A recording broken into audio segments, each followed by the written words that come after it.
watching The Perspective. I'm Florence Armin, and today we have a guest who's come all the way to Indonesia to speak to us about Internet of Things and then some. It's Sonita Lontoh, the tech executive from Silicon Valley, who's also an Indonesian diaspora. Yes. In Silicon Valley. Welcome back.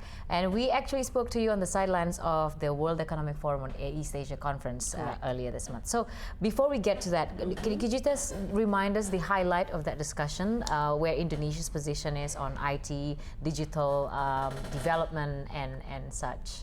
Interesting. So I think last time since we talked at the World Economic Forum, I think Indonesia is still in the emerging stage with regard to digital and IT. So definitely in terms of potential, it's there, it's big because our population is large.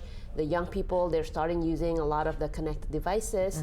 However, I think in terms of from an infrastructure perspective and also from a policy perspective, there's still works to be done in order to realize kind of the full potential. So it comes at the right time when the new administration is pushing for infrastructure development. So Sonita, you're a tech executive in Silicon Valley. Can you just give us in a nutshell? I'm sure we can go on a whole day on what you do in Silicon Valley, but in a nutshell, what do you do there? Well, today I actually had global marketing and corporate strategy for a Internet of Things technology company called Trilliant. We're a private venture-backed company. But my background, I would say, is pretty diverse. So before I got into this kind of industry, I was in regular tech, so more in software, about 15 years ago. So I've been in the US about 25 years, but I got into technology about 15 years ago. So, working in software, even had my own startup, for a couple years, an online game company. A little bit early, I think, for its days, and then sold that. I also had some experience in consulting, with Bain and Company, and several venture-backed startups, even working for a Fortune 200 company. But among all of these experiences, I would say that over years, I found that I really love the intersection of technology, business, and policy. And of course, as you grow older, you also want to work in an area that is contributing something more to society. So basically what that means is you don't want to just sell a product. I mean, of course, everyone has to sell things because they have to make money, have revenues, but at the end of the day, you want your product to be able to contribute something to society, and usually that means, you either go to healthcare or energy or, infrastructure. And that's really how I got kind of first interested in this Internet of Things. And smart energy is the first application, and that's really what we are really focusing on today, smart energy, smart cities. But in a big scheme of things, eventually many things will be connected, enabling new applications. So in a nutshell, that's kind of like what I do. Okay, what just give us a few things that was appealing to you in information technology or digital world or software back in the day? Why did you choose that sector? Why did you choose that field?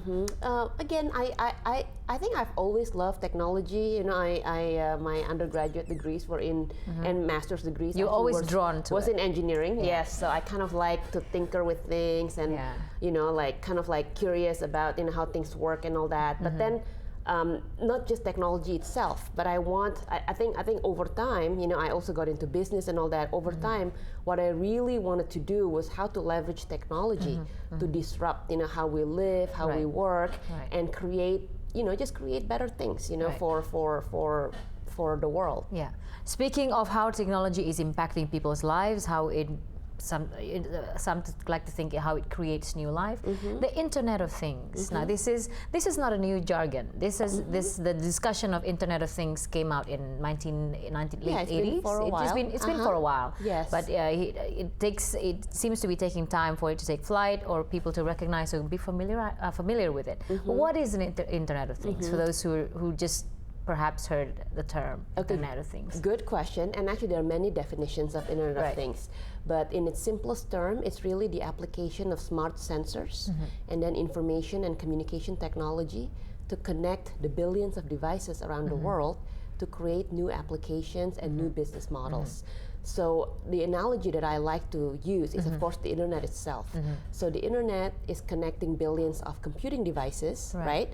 And after the internet connected all these computing devices, then it enabled new applications like emails for our communications, e-commerce, that's a new business model. In the US would be Amazon or eBay.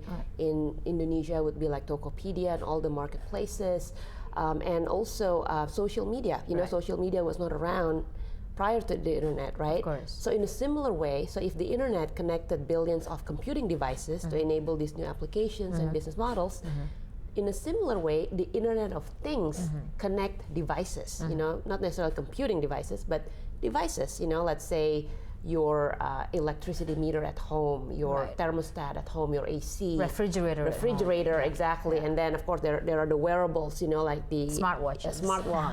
And then the connected cars, you know, like the self-driving cars and all that. And even in its kind of like, I thought it's brilliant, is and people don't usually think of these types of things as Internet of Things, but they really are. Things like Gojek, you know, like Gojek, like Uber, is basically leveraging connectivity, in this case, of course, in the forms of our smartphones, to match, you know, optimally match available cars or available object with passengers, you know, in real time, and then automating payments. So, you know, when you really think about it, it's the application of smart sensors. You know, the sensors could be like a sensor, it could be your smartphone, basically connectivity that then creates these new applications and business models. Right. And before we go to a short break, why should people start caring about the presence or I think the Internet of Things is inevitable.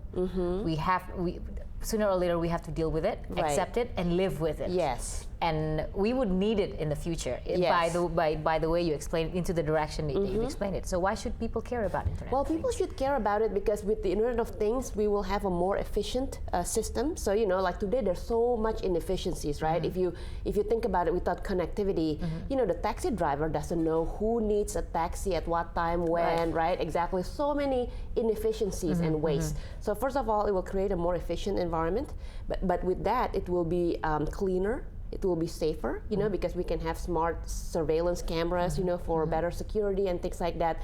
Basically, the Internet of Things will create this kind of like better environment for everyone, but at the same time, for those people who are quite visionary and can take advantage and be at the intersection of this new technology and business model, they can really reap the benefits, you know, from a business perspective as well. And that is exactly where you are at the moment, at the intersection, where you are. We'll take a short break.